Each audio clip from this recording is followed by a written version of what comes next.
4년 전에 이장우 시장이 인수위가 된 뒤에 그 인수위를 통해서 이장우 시장이 공무원들에게 전임 시장이 했던 정책을 부정하도록 계속 강요를 한 거잖아요. 인사권을. 잠깐만. 그러니까 오늘 그 안필용 소장님과 강은성 기자님의 주제는 인수위입니다. 제 네. 민선 9기 허태정 시정의 그저께 출범한 인수위 활동에 대한 이야기입니다. 네. 네, 그렇죠? 네. 그래서 결국에는 이제 인수위를 통해서 전임 시장을 공격하는 형태로 인수위를 이제 활용을 한 거잖아요. 이장우 시장이. 그래서 굉장히 강하게 공격을 했고 사실은 이제 그때 뭘 공격했지? 나 기억나는 거 그거 트램 트램이 돈이 대표적인 사기다 뭐 거의 이 정도 예. 어딩 아니었어요 수준이? 그것뿐만 레벨이? 아니라 뭐 총사업비가 2배 가까이 들었다. 이거 공무원들이 그걸 발표하게 하고 그거를 진두지휘를 이장우 시장이 하면서 이장우 시장이 독서를 내뱉고 그러면서 허태정 전 그 백설공주도 합리하셔야겠네. 그래서 이제 허태정 무능 막 이런 프레임을 이제 그때 처음 만든 건데 이제 공수가 바뀌었잖아요. 이제 그래서 그 허태정 시장은 과연 그럼 인수위를 어떻게 운영해 갈 거냐라고 했을 때 이장우 시장과 똑같은 방식으로 인수위를 통해서 공격할 거냐 아니면 다른 방식으로 할 거냐 이제 이런 게 이제 그 방향일 텐데 일단 첫 일성은 그 경로 뭐 나가라 뭐 이런 뭐 그런 얘기 들리더라고요. 소리 지르다고. 그런 얘기가 어쨌든 보고 10분 만에 너무 자료가 부실하니까 기사는 꽤 많이 보도됐는데 기조실인가요? 기획조정실 예, 거기 자료가 너무 부실해갖고 10분 만에 이제 그냥 중단시키고 했다 뭐 이래 오늘 한다더니 했어요? 오늘 오후 4시 반에 했을 거예요. 뭐 기자들은 들어갈 수 없는 비공개 업무 보고여가지고. 근데 이제 그 안에 계셨던 분이라고만 얘기할게요. 그분한테 들었는데 엄청 화를 내면서 소리도 질렀다. 그렇더라고요. 하여간 왜? 아니 일단 말씀하시고. 네. 아니 그래서 그 이제 똑같이 허태정 당선인이 이장우 시장이 과거 4년 전에 했던 인수위와 똑같은 방식으로 운영을 할 건지 아니면 다른 방식으로 할 건지 이제 결정을 해야 되는 상황인 것 같은데 지금 분위기로는 이제 이장우 시장하고 똑같은 방식으로 인수위를 할 것 같은 생각이 들어요. 그래서 첫 경로는 잘했다. 이제 이렇게 보여지는데 이제는 양쪽 진영이 또 선거 과정에서 워낙 또 치열하게 붙었고 하다 보니까 똑같은 방식으로 인수위를 하지 않을까라는 생각이 이제 한편 드는 거죠. 어떻게 할 것 같아요? 똑같이 할 것 같아요. 근데 사자성어로 뭐라고 하는 줄 알아요? 뭐라고? 맛 좀 봐라. 근데 그렇게 운영하기에 인수위 구성을 보니까 좀 약한 거 아닌가. 그러니까 독설가들이 없어요 그 안에? 독설가가 없는 것 같은데. 저 시켜주세요. 공직 안 가도 돼요. 그냥 그 한 2주만 하면 되는 거 아니야? 그러니까 그 이제 저 시켜주세요. 나 잘 알아요. 통상적으로 인수위의 이미지가 그 사람 그 4년 동안 이제 시정을 운영하는 이미지가 되다 보니까 보통은 그 시장 당선인을 대신해서 누군가가 인수위에서 그거를 세게 공격하고 공무원들 잡들이하고 그 박정현 위원장이 해야 되는 거 아니야? 그 인수위원장 맡았잖아. 그거를 할 수 있을까? 그래서 그걸 못 하실 것 같아서 그분도 국정감사 때 한번 이장우 시장하고 세게 붙은 적 있잖아요. 근데 그거 말고도 그 행정통합 갖고도 그쵸. 고성 오가고 몇 번 붙었었잖아. 몇 번 붙었는데 그거를 공무원들하고 할 거냐? 공무원들하고 공무원들이 무슨 죄야? 근데 어쨌든 이장우 시장 방식으로 하면 공무원들한테 이장우 시장을 그 부정하게끔 유다의 역할을 시켜야 되는 거예요. 그래서 그 역할을 시켜야 되는데 인수위에 그럴 만한 인물이 안 보인다. 그게 그러다 보면 결국에 그 허태정 당선인이 나서서 그 일을 해야 될 텐데 그러면 이제 허태정 당선인이 과거에 4년을 했던 것과는 다른 이미지로 보여져서 초창기에는 조금 그 어떤 인기가 있을 수도 있죠. 공포 정치? 허태정의 공포 정치? 그리고 그런 과정에서 이제 공무원들하고의 갈등도 생길 거니까 이제 그런 부분들을 보여줄 건지 아니면 정말 온순하게 갈 건지 이제 이걸 결정해야 되는 그 인수인데 현재까지로는 어쨌든 공격하는 쪽으로 방향을 잡은 게 아닌가. 그런데 인수위는 맨파워가 약하다. 그래서 이게 앞뒤가 안 맞아서 결국에는 허태정이 회초리를 들고 일어서야 되는 게 아니냐. 이런 생각이 들어서 말씀드리려고 했던 겁니다. 사실은 그 뭐 이게 공격 수비 이런 게 중요한 게 아니라 공무원은 그 리더가 이렇게 가르마 터주는 대로 일을 하는 거잖아요. 그러니까 이제 리더가 바뀌고 시정의 방향이 바뀌면 이거에 맞춰서 일 잘 하면은 거기에 따른 뭐 보상이나 이런 게 주어지고 일을 잘 못하면은 거기에 따른 책임을 물으면 되는 거고 이런 거지. 전임 시장 뭐 했으니 이거를 뭐 혼내키고 아니면 공격 이건 아닌 것 같거든.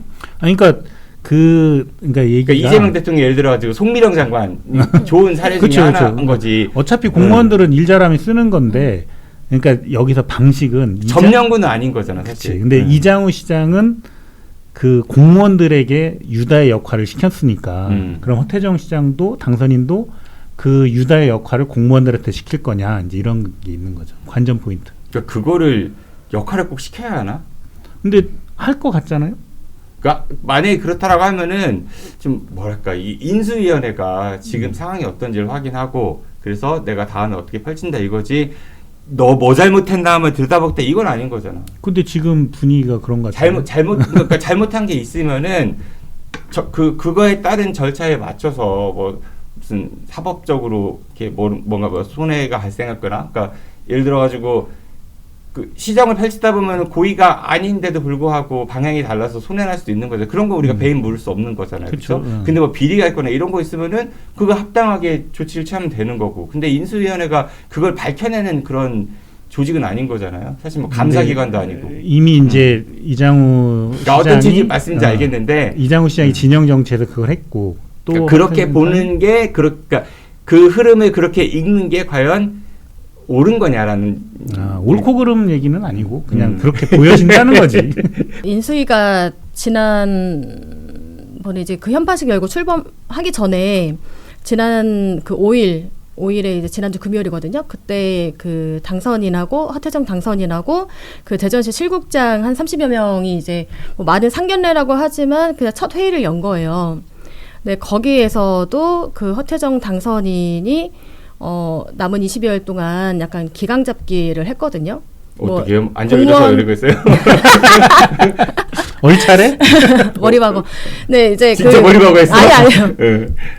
남은 20여일 동안 어쨌든 그 이장우 시장이 다시 이제 직무 복귀하니까 뭐 좀 뭐 이렇게 우려가 또 생기기도 했겠죠. 적당히들 해라 뭐 이런 거예요. 그러니까 그래서 공무원 인사하지 말고 그리고 언론사 대상으로 정보 광고 집행하지 말고 그리고 그 인허가 계약하지 말고 뭐 예산 이런 거 뭐 이렇게 승인할 거 있으면 그거 일단 보류하고 이렇게 세게 얘기를 했어요. 그 모든 인사권, 재정권 어떤 그 공무원이 갖고 있는 권한을 사용하지 말라고 굉장히 세게 얘기를 했어요. 기조실 같은 경우는 사실 사업을 총괄하는 부서고 전략적인 부서이기 때문에 거기에서 어떤 사업을 하나하나 딱딱 떨어지게 만들어서 하는 게 없어요. 그러다 보니까 그 민선 8기에 기조실에서 했던 어떤 업무를 본인들이 이거 뭐 분석을 하고 뭐 이제 문제점이 있으면 어떤 문제점이 좀 있긴 했다. 뭐 이런 거를 이제 분석을 해오라고 하는 거였는데 기조실은 사실 그 전에는 뭐 그런 것까지 하진 않았었고 그 방향성 컨트롤 타워 아니에요? 그러니까 방향성 제시를 한 거예요. 민선 9기에 이렇게 해야 된다. 아니 알지만 그건 자기들의 그 본연적인 그 자체적인 사업이 없단 말이에요. 그건 다 실국에 가는 거니까. 집행부서라기보다는 기획부서다. 네. 근데 그걸 보고 왜 민선 8기 때 문제점을 갖고 오라고 했는데 왜 안 갖고 와라고 해가지고 나가라고 한 거예요. 근데 저는 여기에서도 물론 이제 민선 8기 때를 박정현 그 인수위원장이 적폐라고 규정을 했잖아요. 민선 8기 시정을 적폐라고 규정을 했어요. 워딩을 그렇게 했고.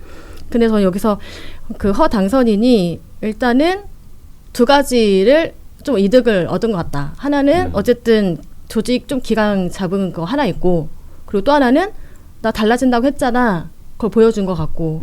근데 아까 이제 뭐 실장님은 박정현 인수위원장이 좀 어떤 그 이제 약간 앞에서 칼을 뽑아 들고 이렇게 할 수 있겠냐라고 하셨지만 지금 가장 워딩을 세게 하고 이장우 시장하고 약간 전면전을 붙는 워딩을 하는 거는 박정현 인수위원장이거든요. 그때 어제도 그랬고 지난번에 지난 5일 날도 그렇고 그 현판식 열 때도 그랬고 그리고 오늘도 그 대전 지역 그 국회의원하고 허 당선인하고 간담회를 가졌잖아요. 근데 거기에서 또다시 그 박정현 그 인수위원장이 이장우 시장을 직격하는 그 얘기를 했어요. 지난 사정은 너무 이제 뭐 불통의 뭐 시정이었고 이걸 다시 정상화해야 된다는 약간 그런 얘기를 했거든요. 그러니까 저는 보니까 허태정 시장과 이장우 시장의 어떤 그 사감보다는 박정현 그 인수위원장이 지난번에 국정 그 감사할 때 대전시 대상으로 그때 그 둘이 굉장히 좀 세게 붙었잖아요. 네. 거기서 좀 일어난 그 마찰이 아직까지 좀 세게 이어오는 것 같다. 평가해오라고 한 그거를 안 해온 거니까 너네가 유다가 되라 했는데 이제 아, 근데 이걸 보니까 사실 공무원을 아까 말씀하셨지만 시키면 시키는 대로 그냥 하는 거고 문제 좀 분석해오라는 거는 뭐 공산당에서 자비판 하라는 거랑 똑같은 거잖아요. 너가 잘못한 걸 생각해봐. 차라리 이런 거잖아요. 질문지를 주는 게 나을 뻔했어 그러면은. 그러니까 그럴 수도 있죠. 오히려 그럼 답변을 하고 하면서 그렇게 뭐좀 찾아가면 되는 건데. 인수위가 그러니까 뭐 이런 업무를 넘겨받아야겠지만은 특히 지난 민사 8기 동안 언론에서 혹은 지역에서 이런 문제제기가 많았다 그러니 이거에 대해서 어떻게 진행되는지를 좀 확인해서 알려달라 이 정도로 먼저 인폼을 줬으면 좀 더 낫지 않았을까? 그럼 답변 준비를 해야긴 하겠죠. 근데 거기서 뭐 찾아가면 하나만 찾아가는 하는 거고. 원래는 이제 시장이 이 업무를 시작하면 전임 시장을 부정하고 새로운 업무를 하기에는 좀 부담이 있어서 보통은 인수위에 그 역할을 줘요. 인수위 보고 전임 시장 사업을 평가해서 그걸 정리를 해주고 그러고 새로운 시장에게 부담이 되는 것들을 인수위가 제안하는 방식으로 이렇게 하는데 이제 이게 아주 정상적인 인수위의 얘기인데 지금은 이제 약간 이 감정 싸움도 붙고 뭐 이렇게 하다 보니까 정상적이지 않은 인수위 모습인 걸. 금산 군수 이번에 당선된 문정우 당선이 있어요. 그 민선 7기 때 군수했을 거예요. 그분이 아마 그분이 인수위를 이번에 안 하기로 했어요. 본인이 다 하니까. 왜냐면은 표면적인 거는 돈 든다. 맞아요. 인수위원회 운영할 때 금산군이 한 7천 몇 번만 들었대요. 거기다 그 취임식까지 하면 1억이 좀 넘게 든다고 하더라고요. 그 돈을 왜 쓰냐? 첫 번째. 그리고 두 번째는 인수위원들이 대부분 민간인인데 와서 엄청나게 갑질을 한다는 거 공무원들한테. 맞아요. 서류 집어 던지고 그리고 뭐 줄대라고 내가 문정우 측근이다 이래가지고 인사 이런 거 청탁 넣고 이런 것들이 너무 고질적인 관행이어가지고 그래서 없애겠다. 난 안 한다. 그리고 내가 직접 그 실국장들한테 보고 받으면 된다. 그렇게 그것도 꽤 의미 있는 시도라고 생각을 해. 이번에 이렇게 민선 9기 대전 시장직 인수위가 출범하고 나서 이렇게 강하게 지금 드라이브 걸고 있잖아요. 그 민선 8기 4년을 검증하겠다라고 해서 말씀하신 대로 그러니까 공무원들이 이제 뭐 만나보면 어떤 분위기냐면 4년마다 이러면 자기들 진짜 죽을 것 같다는 거예요. 네, 저는 민선 8기 이장우 시장이 처음에 그 취임하자마자 인사로 굉장히 공포 정치를 했고 그리고 이제 말할 때마다 사실은 그 전임 허 시장의 어떤 뭐 사업 추진에 있어서 너무 답답했다, 뭐 무능해서 그리고 뭐 지난 4년이 뭐 어떻게 됐다 이렇게 평가를 내리면서 했잖아요. 근데 이번에 보니까 똑같은 거야. 제가 약간 옆에서 보면 강하게 드라이브 걸 수도 있고 말씀하신 대로 뭐 문제가 있으면은 이거는 이렇게 뭐 이렇게 점검 당연히 해야 되죠. 어떤 거를 이제 추진하려면 그 전에 만약에 그게 있으면 점검을 하는 건 당연한데 왜 거울 보듯이 뭔가 좀 기시감이 든다. 저는 좀 그런 생각이 좀 듭니다. 그게 뭐 진영 정치의 폐해니까. 인수위원회는 인수위원회지 무슨 감사위원회가 아닙니다. 그렇죠? 예. 그 역할에 좀 충실하면 좋겠는데 너무 정쟁적으로 안 가면 좋겠어요. 그럼 계속 싸움 반복될 거 아니야?